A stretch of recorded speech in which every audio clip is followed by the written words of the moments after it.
Assalamualaikum warahmatullahi wabarakatuh. Selamat siang semuanya. Alhamdulillahirabbil alamin. Segala puji bagi Allah Subhanahu wa taala yang telah memberikan rahmat dan karunia-Nya kepada kita semua.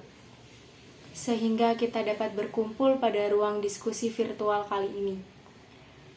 Serta tak lupa kita panjatkan sholawat dan salam kepada Nabi kita, Nabi Muhammad SAW.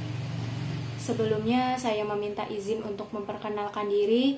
Nama saya Kania Adela Hestiani, mahasiswa Universitas Terbuka dari program studi Akuntansi Keuangan Publik. Baik para hadirin yang terhormat, Bapak atau Ibu tutor Universitas Terbuka dan rekan-rekan semuanya. Di sini saya akan mempresentasikan sebuah materi mengenai COVID-19. Sejarah COVID-19. COVID-19 merupakan virus yang menginfeksi sistem saluran pernafasan. Virus ini dapat menginfeksi lansia, orang dewasa, bahkan anak-anak.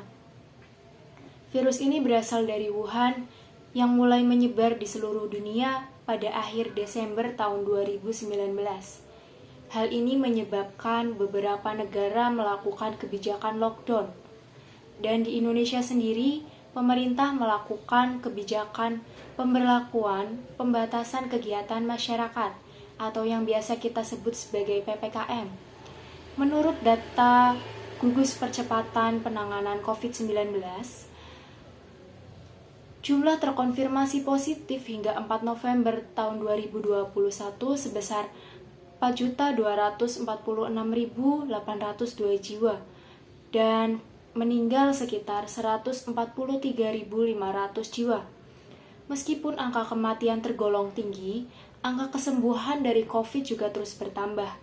Data akhir menyatakan jumlah pasien yang pernah terinfeksi virus COVID-19 kemudian sembuh ada sebesar 4.091.938 jiwa. Selanjutnya kita bahas penularan COVID-19. Virus ini bisa menular melalui benda-benda yang sering kita sentuh.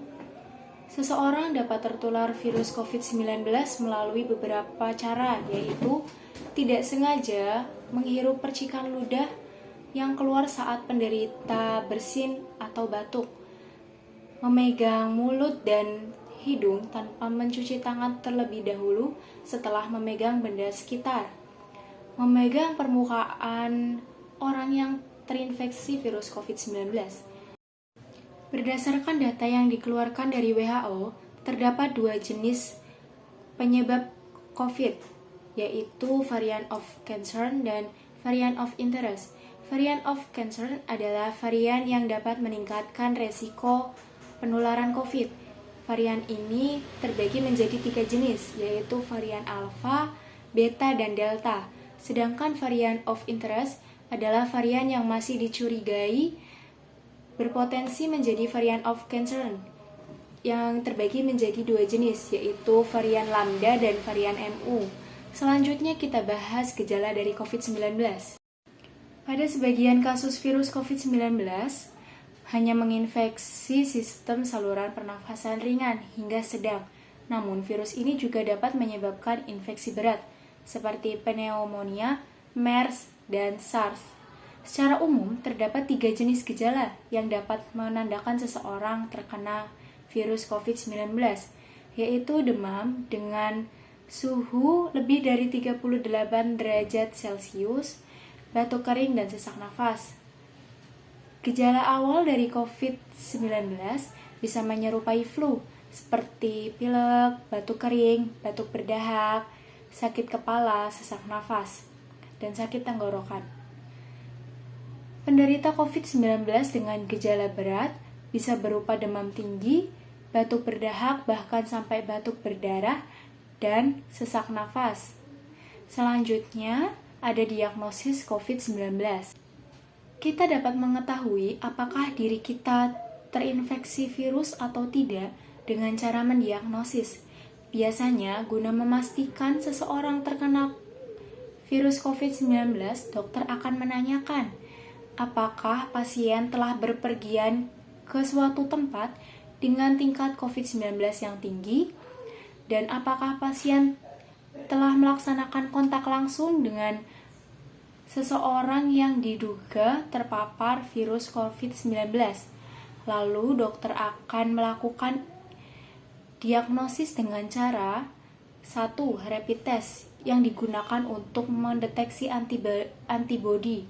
Yang kedua, rapid test antigen yang digunakan untuk mendeteksi antigen. Dan yang ketiga, swab test atau tes PCR yang digunakan untuk mendeteksi virus.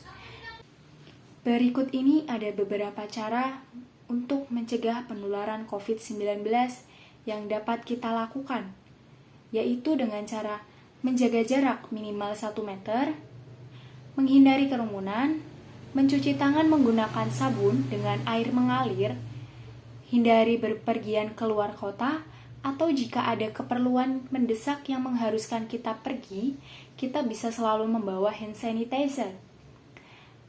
Lalu, menjaga kesehatan tubuh bisa dengan berolahraga di rumah ataupun dengan hal positif yang lainnya, dan selalu menggunakan masker.